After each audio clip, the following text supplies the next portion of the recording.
Mitch Miller, Masonic Storyteller, www.plotm.com. We're back here at this church/library type situation. If you can see right above the clock there, that's what I was trying to talk about dreidel type look, and I'll try to zoom in and get a picture for the website a little bit better. Again, we have our clocks with our Roman numerals, and I'm starting to figure this out a little bit more because, as I mentioned before, we kind of have that situation. We come here, we have this nice archway with a bunch of stone reliefs. There's our Husky, checking it out, making sure everything's good over here. So a lot of kind of stone reliefs. I'm not exactly familiar with all of them or any of them really. There's like a griffin type thing there, 2 griffins. The figure in the archway kind of looks again like some kind of Orthodox cross or something like that. But I do want to draw attention to this. We have Herodis, so I think that means King Herod, which was a Jewish a king of Judea, and as I talked about, the only Jesuit American president, I kind of want to tie that around. I guess that Herod is thought of as a divisive figure in history. Do I feel super comfortable talking about this? Yeah, I mean, I read the Bible cover to cover. A lot of people like to say, have you read the Bible, that haven't read the Bible cover to cover. Now, that being said, that's one of the most confusing books I've ever read. It's dated and it's very difficult to read, and it's difficult to remember because it's very repetitive, and it's a little bit difficult to remember exactly everything about it. But so King Herod, what I take away from it is,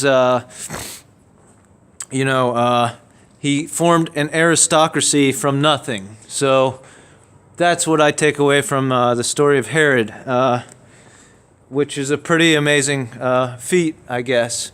So as I talked about, the only Jesuit president in America as being JFK. What happened after that? Johnson took over.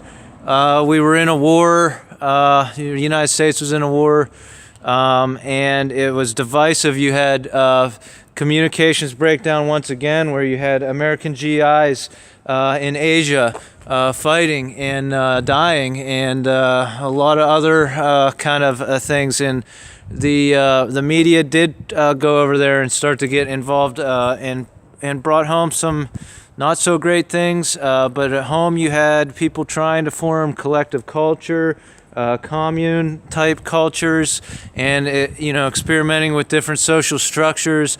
And then all that kind of happened with all that is that you had this generation that was divided, and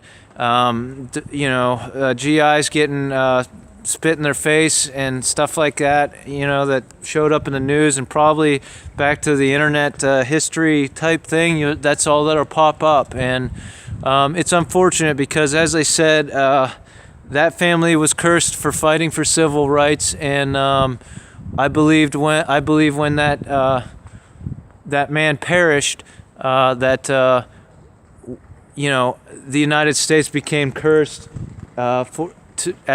to its business culture to be doomed to be based on a system of hate.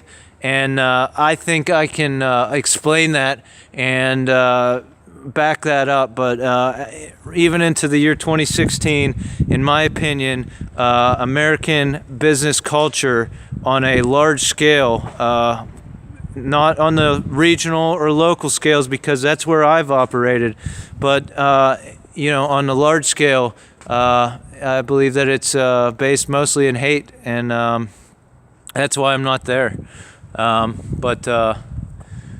Yeah, so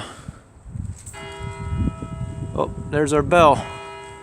Better cut this segment off.